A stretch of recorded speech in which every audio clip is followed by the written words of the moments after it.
Bonjour et bienvenue dans L'égalité femmes-hommes, une ambition commune, une auto-formation portée par l'AIMF, l'Association internationale des mères francophones. Cette formation est divisée en 3 parties. Nous sommes dans la partie 2, comment intégrer le genre en transversal sur le cas de l'assainissement. Et nous sommes aujourd'hui au module 7, suivre et évaluer au prisme du genre. Je suis Claudie Vouet, experte en intégration transversale du genre dans les politiques publiques et en budgétisation sensible au genre. Pour ce module, les objectifs sont de repérer les points d'entrée pour le genre dans le suivi et la mise en œuvre, d'explorer les critères d'évaluation au prisme du genre et également d'identifier des indicateurs sensibles au genre. Donc, le programme est divisé en ces parties-là, suivi de la mise en œuvre, critères d'évaluation, indicateurs. Nous terminerons avec le résumé et puis nous aborderons les témoignages. Alors commençons avec le premier point, le genre dans le suivi de la mise en œuvre. Alors nous avons annoncé ça comme le suivi de la mise en œuvre plutôt que mise en œuvre et suivi. Pour nous, le suivi accompagne la mise en œuvre et donc nous traitons ces 2 étapes de manière. Suivons donc l'exploration du cycle que vous connaissez maintenant, diagnostic, conception et formulation, suivi de la mise en œuvre aujourd'hui et évaluation aujourd'hui également. Alors la première chose à dire, c'est que pour s'assurer de la prise en compte du genre dans la mise en œuvre, il faut veiller aux compétences. C'est extrêmement important, compétences et capacités. La première chose, c'est d'avoir une équipe opérationnelle. Est-ce que l'équipe qui est chargée de la mise en œuvre et du suivi dispose du personnel nécessaire? Est-ce qu'il y a une personne ou une cellule qui est dédiée à la prise en compte des questions de genre? On sait très bien que quand il n'y a pas de personne identifiée pour porter ces questions, il est beaucoup plus difficile d'être systématique dans le suivi autour de la question du genre.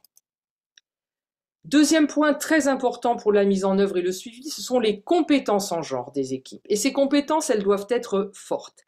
Est-ce que les besoins en formation des équipes ont été identifiés au préalable? Est-ce que les formations nécessaires ont été réalisées? Et surtout, est-ce que les connaissances, les compétences et les outils fournis lors des formations sont appliqués? On peut tout à fait sortir d'une formation sans mettre en application ces compétences et ces outils. Le troisième point, c'est de veiller à un équilibre féminin-masculin dans les équipes. Avoir une équipe mixte est non seulement un gage d'équité professionnelle, mais souvent c'est un levier pour une meilleure mise en œuvre, parce que les femmes peuvent apporter des perspectives différentes de par leur vécu. Leur présence peut aussi fonctionner comme un modèle pour d'autres femmes et facilite souvent la participation des usagères. Alors nous savons que ce n'est pas toujours facile dans les équipes techniques notamment, qui ont tendance à être plutôt masculines, mais il faut avoir cette ambition. Avoir l'ambition, c'est aussi ce qui permet de mettre en marche un travail pour cet équilibre dans les équipes. Si ces points ne sont pas en place, il faudra les concrétiser pendant le projet et évidemment, le plus tôt sera le mieux. Le dispositif de suivi même est à vérifier. Le genre dans les outils de suivi, notamment dans les outils de suivi des aspects techniques. Est-ce qu'il y a systématiquement une vigilance sur qui participe, qui bénéficie, qui est exclu dans le projet? Et est-ce que les outils de suivi intègrent toutes ces questions-là avec des lunettes de genre? Quand on dit qui, évidemment, s'assurer que c'est bien et les hommes et les femmes et tenir compte aussi de toute la diversité des groupes femmes et hommes qui ne sont pas homogènes, comme nous l'avons dit plusieurs fois. Le comité de suivi est également très important dans le dispositif de suivi. Qui le compose? Est-ce qu'il y a des femmes? Est-ce qu'il y a des hommes en parité ou pas en parité? Et surtout, est-ce que femmes et hommes ont le même pouvoir d'influence, le même pouvoir de décision? Nous avons déjà évoqué le fait que même quand il y a parité, il peut très bien y avoir un manque de parité dans le pouvoir et dans la prise de décision. Est-ce que ce comité est représentatif des parties prenantes? Est-ce qu'on y retrouve des usagers, des usagères, des prestataires, des élus, au féminin ou masculin? mais aussi est-ce que les enjeux de genre sont abordés par ce comité de suivi? La question du budget est essentielle. Sur 2 points, il y a la question du budget alloué au suivi même de la question du genre. C'est parfois une thématique qui est tellement prégnante dans le projet qu'il faut un suivi spécial par des personnes compétentes sur le sujet. Et suivre le budget pour s'assurer qu'il est effectivement mis en œuvre fait partie de ce suivi ciblé sur la question du genre. Bien entendu, sur la question du suivi, il y a une autre dimension. On ne va pas suivre uniquement le suivi du genre, mais on va s'assurer que le suivi, de manière générale, quelles que soient les dimensions du projet, intègre la question du genre, et ça va inclure de se poser la question de savoir si le budget est intégré dans le dispositif de suivi avec toujours une lecture sur les questions de genre. Un autre point important concerne le suivi des réalisations. Si les équipes sont suffisantes et compétentes en genre et que les outils et le dispositif de suivi sont sensibles au genre, évidemment, le suivi des réalisations sera facilité.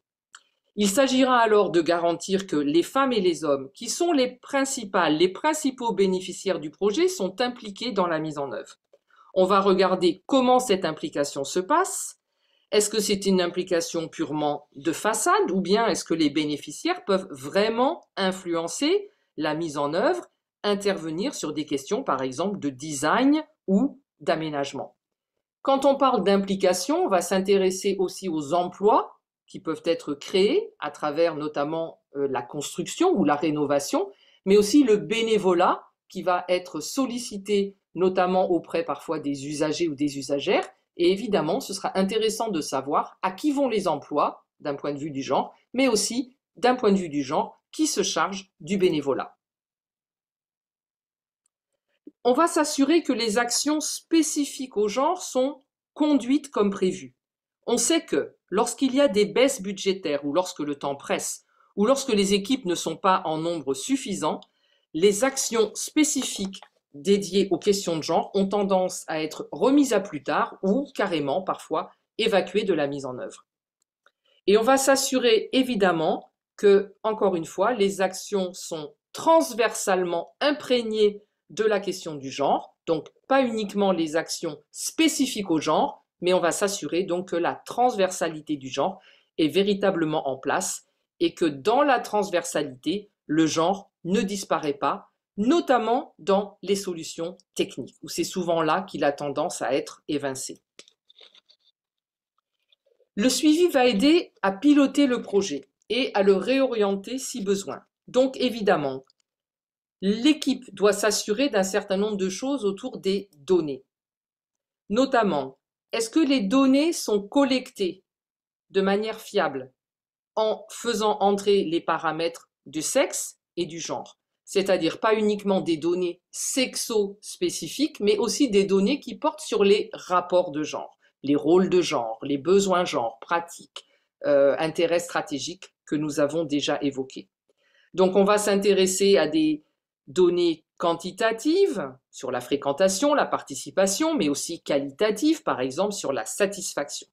On va s'assurer que ce suivi fait ressortir les rapports de genre qui représentent des contraintes pour atteindre les objectifs du projet.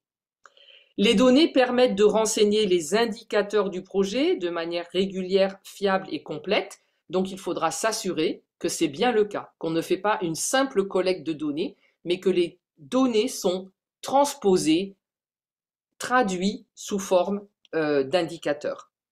Et puis bien évidemment, et c'est le but de la collecte de données et de la construction des indicateurs, il va falloir s'assurer que les données sont utilisées pour ajuster le projet pour avoir un meilleur impact sur l'égalité. En effet, collecter les données n'est pas une fin en soi, le but est d'apporter des mesures correctives en cours de projet et de ne pas attendre la fin du projet pour se rendre compte, par exemple, qu'on a mis de côté ou oublié les questions de genre. Alors voici un exemple tout simple de données collectées par une association qui s'est chargée à Bukavu sur un marché, le marché de Nyawera, dont elle a assuré la réhabilitation des toilettes. Donc, suivi de la collecte de données dans le cadre d'un projet Overdue, dont nous reparlerons. Donc, l'association a mis en place un comité qui tient les toilettes et chaque jour, les recettes et les dépenses sont notées, le calcul est fait par mois. Il y a également un recueil de données sur la fréquentation des femmes, des hommes et des enfants, un total par jour. Donc c'est évidemment très important parce que ces données d'abord renseignent sur qui fréquente les toilettes. Elles permettent aussi d'orienter des mesures, des actions qui vont être prises, par exemple, pour aller chercher pourquoi certains publics sont absents, pourquoi certains publics sont peut-être surreprésentés. Ça veut peut-être dire qu'il y a encore des aménagements qui doivent être améliorés, notamment sur les questions de genre. Le système favorise aussi la transparence sur les montants récoltés et leur usage pour l'entretien et le personnel, qui n'est pas gratuit. On sait effectivement que quand les toilettes rapportent, et très souvent maintenant les toilettes ne sont pas gratuites, les toilettes publiques, quand les toilettes rapportent, on sait que la gouvernance peut vite devenir un obstacle à la viabilité. Dernier point important dans la mise en œuvre et le suivi, c'est ce qui concerne les rapports donc de suivi ou les notes de suivi, qui sont vraiment des éléments clés dans la mise en œuvre. Alors, il faudra vérifier si ces documents présentent les résultats en termes d'efforts donc, qui ont été produits, donc les activités qui ont été menées, les budgets qui ont été menés, mais également, est-ce que ces rapports présentent les effets qui ont été produits par les efforts de manière transversale et où, dans des sections spécifiques avec des indicateurs, on va s'interroger sur la place du genre. Est-ce que la question du genre est traitée à chaque moment des efforts et des effets? Ou bien est-ce qu'on a dédié une petite partie à la fin du rapport pour parler des questions de genre? Ça, c'est vraiment très important. Évidemment, l'essentiel, c'est que la question du genre soit traitée en transversal et que, si besoin, on rajoute une section spécifique pour peut-être approfondir certains points. Le point très important, évidemment, ça sera de rendre compte dans ces rapports des ajustements et des mesures correctives qu'on aura identifiées et qu'on aura mises en œuvre pour faire avancer le projet dans la dynamique du genre. Ça ne sert à rien, encore une fois, de faire des actions et de récolter des données si on ne tire pas les leçons et si on ne retire pas donc des mesures correctives pour toujours faire mieux. Passons au deuxième point, l'évaluation, notamment les critères d'évaluation. Alors l'évaluation, vous le savez, ça intervient à la fin du projet.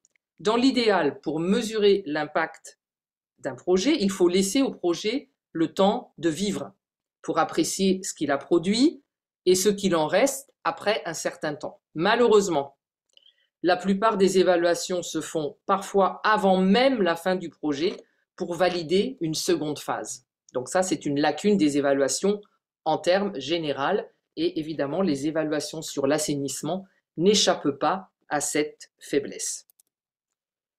Nous allons nous intéresser ici aux critères classiques de l'évaluation que vous connaissez, à savoir la pertinence, la cohérence, l'efficacité, l'impact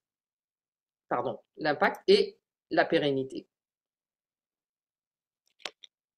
Évaluer la pertinence du projet, c'est ce qui va nous permettre de répondre à la question « Avons-nous fait ce qu'il fallait faire ?» par rapport au contexte. Avons-nous fait ce qu'il était pertinent par rapport au contexte? Évidemment, ça nous oblige à nous replonger dans les problèmes, causes et conséquences qui avaient été identifiés au moment du diagnostic. Il y a 4 questions essentielles par rapport à la question du genre. Est-ce qu'il y a eu une participation des usagers et des usagères à l'identification des besoins?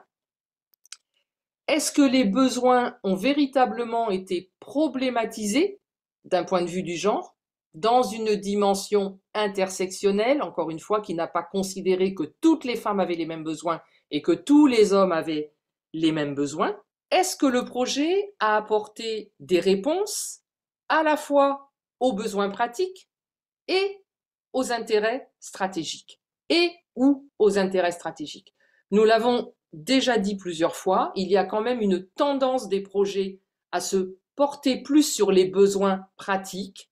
C'est quelque part plus facile, plus consensuel, mais bien souvent, ça ne s'attaque pas à la cause des problèmes en termes de genre en tous les cas. Et est-ce qu'il y a eu participation des usagers et des usagères à la mise en œuvre? Vérifier la participation à l'identification des besoins ne suffit pas, il faut également, en termes de pertinence, vérifier qu'il y a bien eu participation des usagers et des usagères à la mise en œuvre. Et là encore, l'intersectionnalité est importante. Est-ce qu'il n'y a eu dans la mise en œuvre que des femmes ou des hommes d'un certain âge, d'une certaine condition sociale, que des personnes valides et pas de personnes en situation de handicap, etc., etc. Le deuxième point, c'est l'évaluation de la cohérence. On va s'intéresser à la fois à ce qu'on appelle la cohérence externe et la cohérence interne. Alors la cohérence externe s'intéresse à la complémentarité de l'action que vous avez menée et qui est évaluée avec d'autres interventions du territoire. Est-ce que ce projet a permis de mettre en place des cadres et des mécanismes de concertation sensibles au genre entre les différents acteurs du territoire, si toutefois cela n'existait pas encore? Donc pas uniquement collectivité, mais d'autres acteurs sur le territoire. Et autre chose, est-ce que l'action s'est appuyée sur des cadres, des mécanismes qui peut-être existaient déjà? Ou bien est-ce que le projet est parti un petit peu tout seul dans son coin sans se connecter avec des mécanismes qui existaient déjà et qui auraient pu être intéressants? Et est-ce qu'il y a une bonne coordination? Est-ce qu'il y a eu pendant le projet une bonne coordination entre les différents acteurs et actrices externes à la collectivité qui peut-être a porté le projet autour des questions de genre? Donc ça, c'est la cohérence externe. Il y a aussi la cohérence interne. Donc la cohérence interne s'intéresse à comment le projet a traduit les valeurs que la collectivité porte sur l'égalité homme-femme. Nous avons vu que certaines collectivités avaient des stratégies, avaient des politiques sur les questions d'égalité. Parfois, elles n'en ont pas. Donc parfois, les valeurs que la collectivité porte sur les questions d'égalité ne sont pas mises en évidence, en tout cas ne sont pas connues. Mais si elles le sont, est-ce que le comité de pilotage était mixte, par exemple? Ça, c'est le reflet d'une valeur. Si on porte la mixité et la parité comme valeur, alors évidemment, le comité de pilotage aura pu refléter cette valeur. Est-ce que tous les acteurs et toutes les actrices étaient sur la même longueur d'onde? Est-ce qu'on a réussi à créer en interne un consensus et une véritable collaboration autour des aspects liés au genre? Et autre façon de vérifier que la valeur égalité a bien été respectée, on pourra dans l'évaluation regarder s'il y a eu un traitement équitable des femmes et des hommes dans les équipes qui ont été impliquées dans le déroulement du projet. Et puis bien entendu, s'il s'avère que la collectivité n'avait pas de valeur ou de principe, en tout cas noir sur blanc, est-ce que le projet a permis de faire évoluer ça? Un aspect très important, un critère très important dans l'évaluation, c'est le critère de l'efficacité. Le critère de l'efficacité, c'est ce qui va permettre de répondre à la question suivante. Ce que nous avons fait, l'avons-nous bien fait? Avec l'efficacité, l'évaluation va s'intéresser à la clarté de la prise en compte du genre dans les procédures et les outils de travail. Parce qu'on aura été efficace si on a été clair. On va de nouveau regarder pour l'efficacité la cohésion. Est-ce que les équipes étaient unies et est-ce qu'elles étaient compétentes sur les principes de l'égalité de genre? Sinon, il y a peu de chances que l'efficacité soit atteinte. On va s'intéresser aux comités et aux points focaux de suivi Est-ce qu'ils ont été opérationnels sur la question du genre? Est-ce qu'ils ont été entendus? Est-ce que leur parole a eu du poids dans l'orientation du projet sur les questions de genre? Pour l'efficacité, on va aussi vérifier si les ajustements qui ont été proposés ont été performants et ont véritablement permis d'accélérer la question du genre. Autre vérification importante, est-ce qu'on a mis tout le soutien politique qu'il fallait et tous les budgets qu'il fallait pour vraiment faire avancer la question du genre? Ça, c'est pour l'efficacité. Un autre critère très important, c'est la pérennité. Avec le critère de la pérennité, on se pose la question de savoir qu'est-ce qu'on a fait, qu'est-ce qu'on a mis en place pour que le projet dure, pérennité ou viabilité. Qu'est-ce qu'on a mis pour que le projet dure? Avec le critère de pérennité, l'évaluation s'intéresse aux facteurs internes, et donc ça rejoint aussi un petit peu l'impact. Comment l'apprentissage, tout ce qu'on a appris, comment est-ce que ça nous permet d'influencer les pratiques futures? Qu'est-ce qui a été mis en place comme dispositif pour continuer à renforcer de manière pérenne et concrète les compétences en genre des partenaires? Par exemple, est-ce que maintenant, systématiquement, quand quelqu'un va rentrer dans la collectivité, cette personne va être renforcée parce que le dispositif sera là, sera déjà existant? Est-ce qu'on a mis en place un dispositif de pilotage pour systématiser l'intégration du genre? Le prochain projet qui se mettra en place dans la collectivité, que ce soit sur l'assainissement ou sur autre chose, est-ce que systématiquement, le dispositif de pilotage pourra être relancé, remis en place pour que cette question du genre devienne automatique dans le pilotage? Est-ce qu'on a, par exemple, intégré de manière pérenne le fait que la mixité et la parité dans les prises de décision étaient une plus-value pour les projets? Ou bien est-ce qu'il va falloir encore à chaque fois renégocier cette question-là? Ça, c'est très important. Tant que ce n'est pas écrit, tant que ça n'est pas ancré avec un A et avec un E, il va falloir à chaque fois renégocier. L'intérêt, quand on s'intéresse par l'évaluation à la pérennisation, c'est de voir si on a mis des dispositifs qui vont permettre donc d'être beaucoup plus systématiques sans avoir à chaque fois à renégocier. Est-ce qu'on aura aussi inclus, par exemple, que systématiquement maintenant, quand on va négocier un projet, quand on va négocier la durée d'un projet, quand on va négocier des prolongations, par exemple, un avenant, est-ce qu'on va systématiquement prendre en compte la question du genre dans ces négociations? On sait par exemple que le genre, les changements dans les rapports de genre, ça prend du temps. Les projets très courts, généralement, ne permettent pas de voir évoluer des changements sur ces questions-là. Donc parfois, il faut pouvoir négocier des durées plus longues pour que le changement puisse vraiment se concrétiser. Et puis, bien entendu, et c'est très important, est-ce qu'on a réussi à sanctuariser la question budgétaire pour traiter la dimension de genre, parce qu'on considère que c'est tellement important et qu'on ne va pas, encore une fois, avoir à chaque fois à se battre pour qu'on trouve du budget pour travailler sur la question du genre. Donc ça, c'est important pour la pérennité. Ça peut être un ancrage qui se situe au niveau davantage micro, méso ou macro. C'est évidemment au niveau méso et macro que pour la planification, la programmation, ça va être important. Et donc, ce sont les critères, c'est le critère de l'évaluation de la pérennité qui va nous permettre de se poser toutes ces questions-là. Le dernier critère d'évaluation sur lequel nous allons nous pencher, c'est l'impact. Alors, l'impact se penche sur les effets à long terme, positifs ou négatifs, directs ou indirects, sur l'égalité femmes-hommes. Alors, évidemment, on ne peut jamais tout imputer à un projet. Ce n'est pas parce qu'on pourra constater des changements sur un territoire qu'on pourra s'octroyer tous les bénéfices de ce projet-là.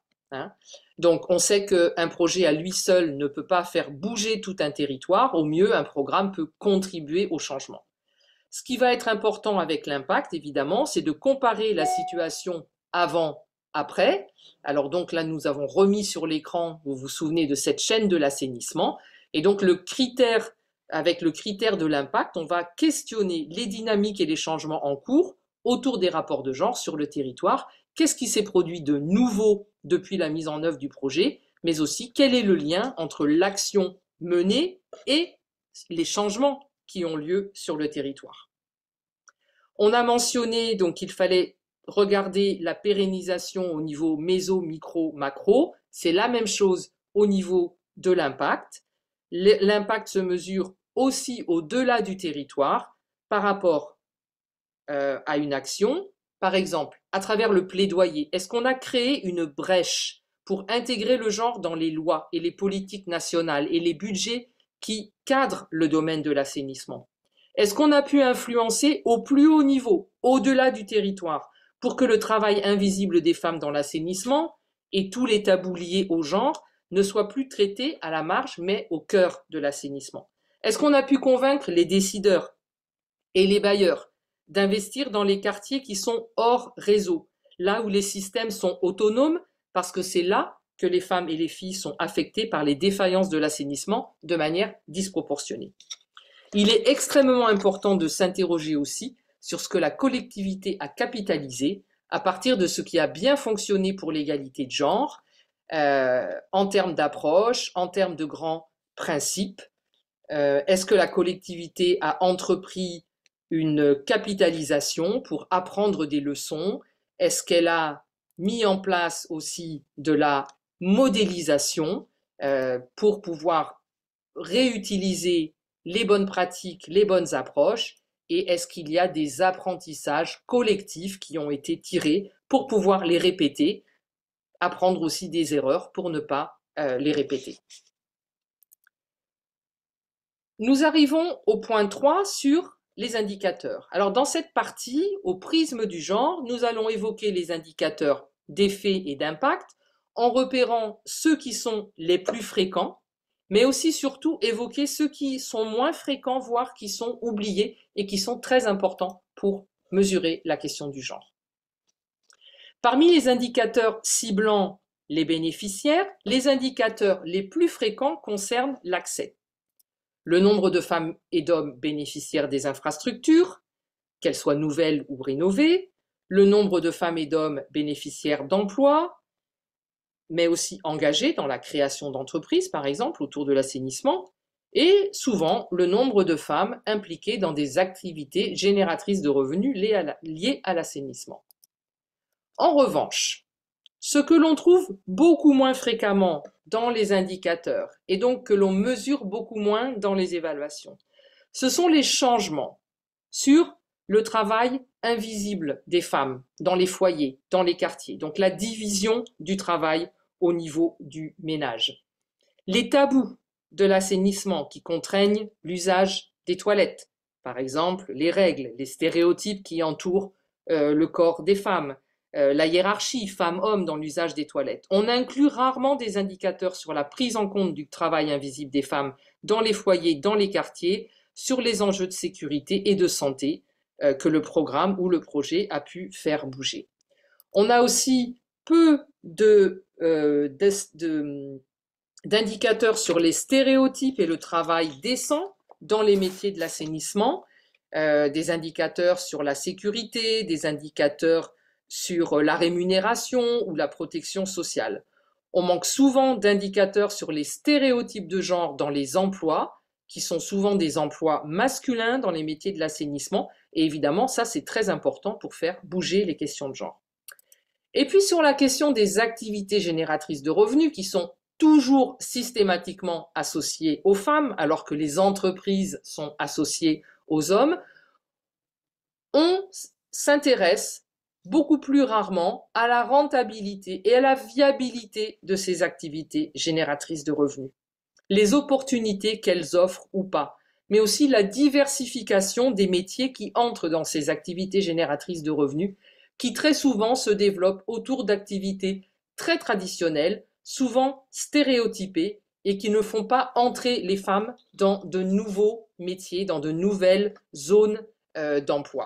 Parmi les indicateurs fréquents sur les infrastructures, On trouve le nombre d'infrastructures publiques intégrant des aspects sensibles au genre, donc on aura mis des portes pour les femmes, des portes pour les hommes, un accès pour les personnes à mobilité réduite, peut-être des seaux ou des poubelles pour recueillir les produits sanitaires des femmes, etc.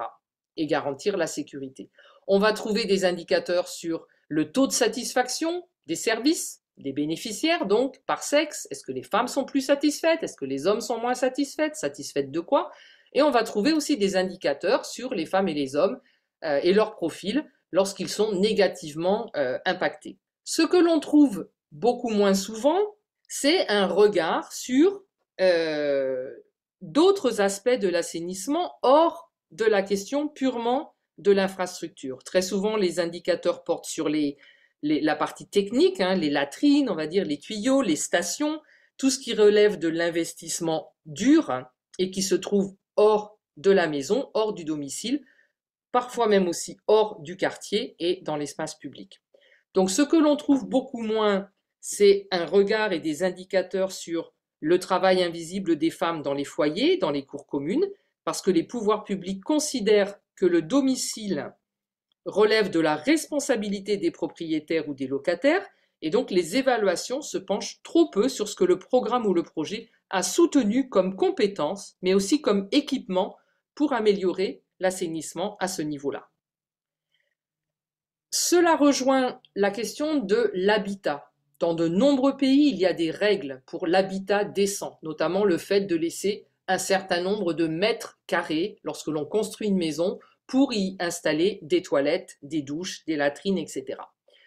L'application des règles pour l'habitat décent, donc c'est l'utilisation du foncier, est très souvent mis de côté dans la question de l'assainissement. Il y a trop peu de suivi et trop peu également de sanctions qui sont prises à l'égard des propriétaires de maisons qui louent leurs biens, qui construisent et qui louent leurs biens sans respecter les règles de l'habitat décent.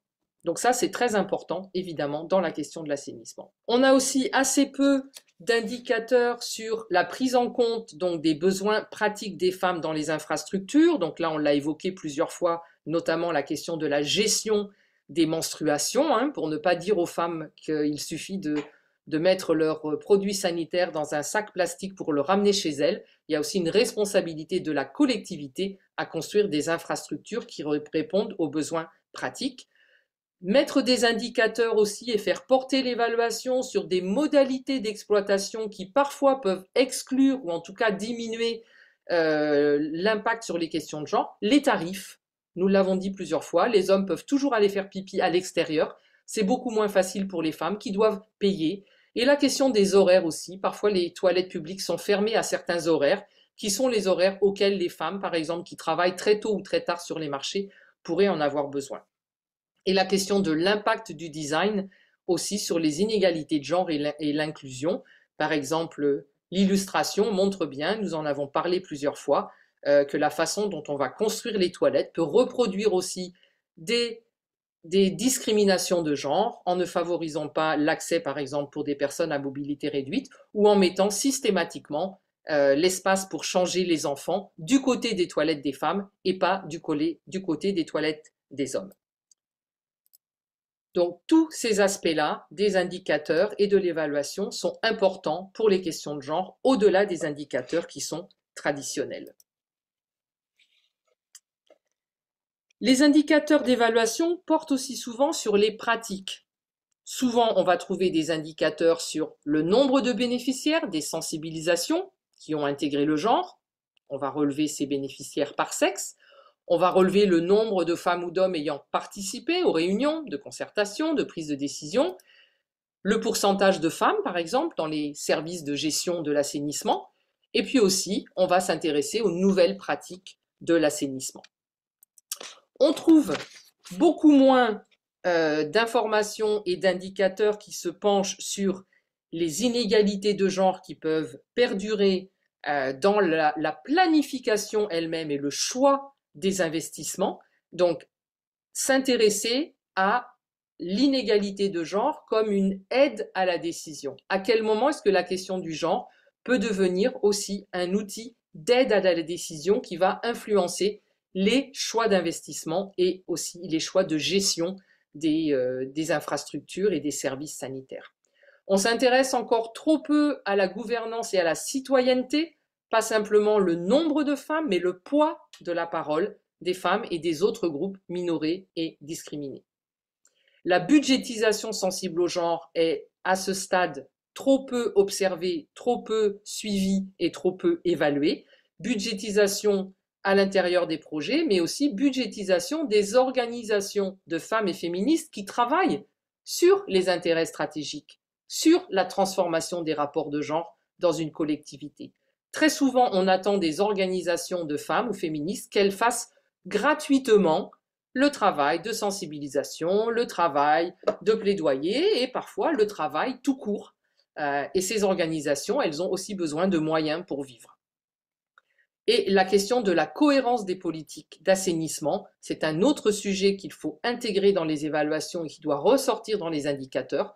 Nous l'avons dit à plusieurs reprises, la santé, l'éducation, l'économie, l'écologie, les questions climatiques et les questions de genre sont importantes et connectées à la question de l'assainissement. Et donc, il faut évidemment que ça puisse se revoir et se traduire dans les évaluations et dans les indicateurs.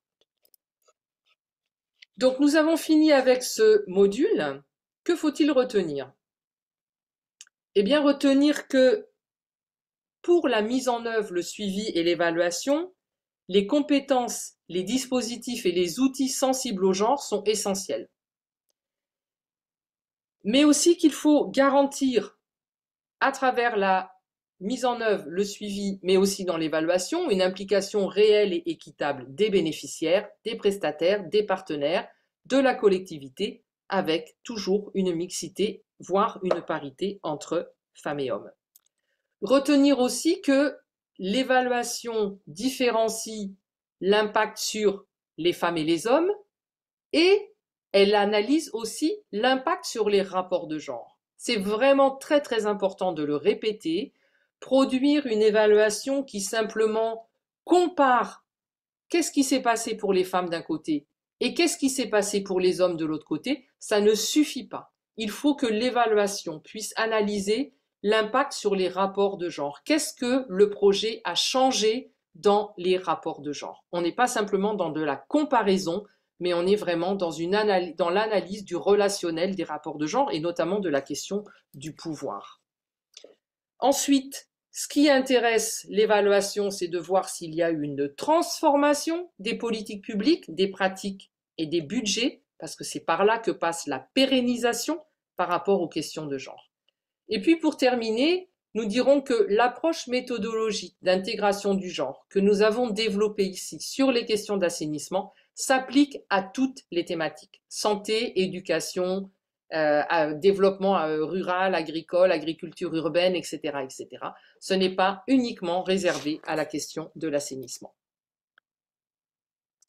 Donc nous arrivons à la fin de ce module. Comme vous le savez, vous allez recevoir un quiz. Inscrivez-vous sur la plateforme pour faire le quiz, pour consulter les ressources et nous allons continuer. Rendez-vous au module 8, plaider et communiquer auprès des acteurs et actrices.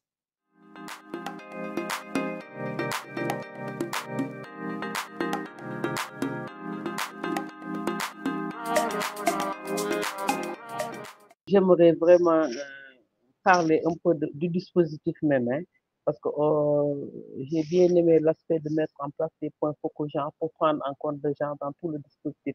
Mais le problème est qu'au niveau des collectivités, on est encore dans faire tout et dire le point focal genre, oui, c'est le point focal genre, et on coche la case. Et c'est ça qui fait défaut dans la mise en œuvre. Donc, les dynamiques genre ne sont pas encore vraiment institutionnalisées et prises en compte dans le dispositif.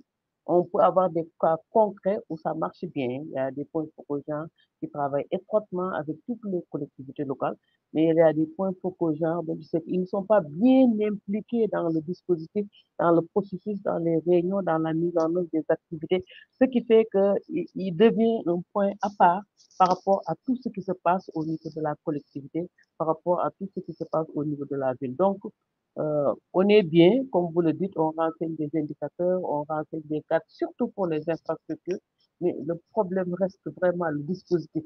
La prise en compte du dispositif, moi-même, j'ai dit l'autre jour dans un rapport, l'acceptation même du dispositif, parce qu'on a du mal vraiment des fois à comprendre ce qu'ils acceptent, parce qu'ils comprennent bien, vraiment, les gens comprennent bien, ou bien aussi c'est un problème d'habitude et de mise en route.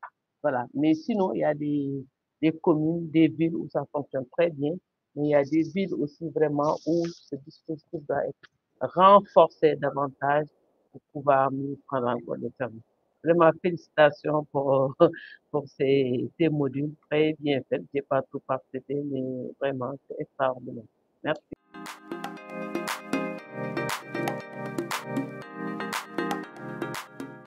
Voilà, les choses que ça peut bien fonctionner, c'est la collectivité même qui institutionnalise cette dynamique.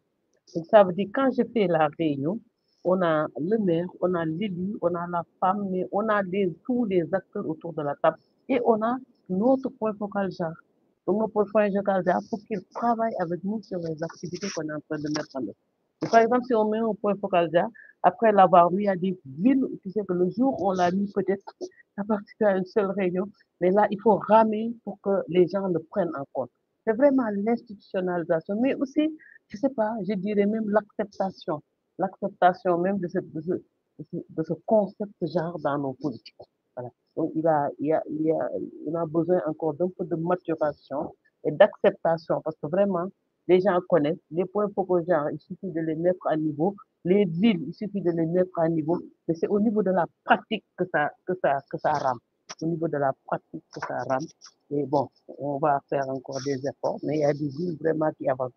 L'autre aspect est que si le point focal genre est bien et dynamique et engagé, il peut faire bouger toute la ville. Donc c'est ça aussi, c'est très important. Parce que les acteurs qu'on choisit, les points focaux qu'on choisit doivent être aussi force de proposition. Donc il ne faut pas toujours attendre, il faut être force de proposition. La ville doit intégrer le dynamisme, le processus institutionnel, mais le point focal genre, la femme lambda doit aussi être force de proposition pour, pour aussi se positionner. C'est ça aussi qui manque des fois, quoi. Se positionner et faire vraiment entendre ce que l'on veut faire valoir au niveau de la ville. Moi, j'ai vu ça peut être ça, mais moi, j'ai des points focaux gens qui me disent, Madame, il faut former toute la ville. Il faut former toute la ville sur le genre. Donc, il dit, c'est pas moi, parce que les gens même, ils tendent pas l'oreille, quoi. Ils mettent pas l'oreille. Je me rappelle lorsque j'étais à Abidjan, on parlait de présenter la transversalisation genre. Mais bon, les gens, voilà, il reste encore quoi, un problème culturel qu'on dit d'acceptation. Donc, les gens qui prennent la parole, ils disent on connaît tout ça, ou bien on comprend tout cela, mais c'est la mise en œuvre là où ça pêche. Donc, que ce soit une cellule, que ce soit un point focal, que ce soit, mais vraiment, il faut que la ville institutionnalise cet aspect-là et le prend en compte dans tout le dispositif dans tout le dispositif. Ça, c'est vraiment ce qui a manqué. Donc, même si on met un comité et le comité a du mal à fonctionner, ça ne marche pas. Donc, c'est vraiment, moi, en tout cas, je donne la parole, la responsabilité aux élus. Parce qu'il y a des exemples, hein. On a eu de bons exemples. On a eu au Burkina avec, comment dirais-je, la plantation du perse avec l'implication des femmes, avec la réutilisation des sous-produits. Au Cameroun, ça marche bien. Yaoundé aussi, le point focal marchand il y a des femmes qui s'occupent, qui se positionnent très bien dans cette dynamique. Donc voilà, c'est les villes qui doivent prendre, institutionnaliser cette dynamique et le prendre en compte dans tout le processus. Dans notre politique intégrée, l'aspect genre, ça veut dire que à tous les maillons, à toute la chaîne, au niveau sur toute la chaîne d'assainissement, que les jarres soient respectés. L'aspect jarre soit respecté. Concrètement, selon ce que nous sommes en train de faire avec l'ITA et Ali, il nous oblige 40, 50, 50, 50, 50 sur toutes les responsabilités par rapport à nos interventions. Sur toutes les responsabilités, il faut 50, 50, mais aussi construire les ouvrages qui tiennent compte de l'aspect genre. Construire sur les ouvrages qui tiennent compte des aspects genre. Construire un ouvrage qui tient compte des aspects genre. Par exemple, au niveau des toilettes publiques, nous avons vu au niveau de la ville de Bukavu, plusieurs toilettes sont construites, mais la plupart ne tiennent pas compte de l'aspect genre. Et donc, nous exigeons maintenant aujourd'hui nos partenaires de tenir compte de l'aspect genre.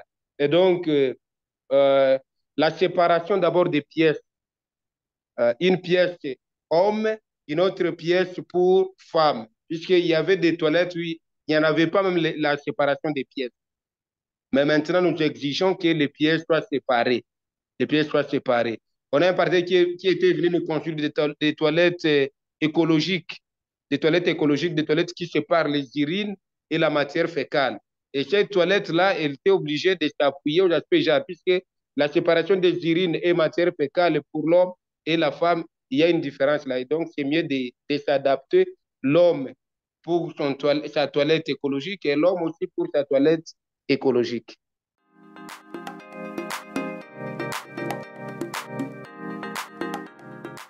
Non, non, on n'en a pas. On n'en a pas. C'est ce qui a fait à ce que je dise, il nous faut un bon plan là-bas.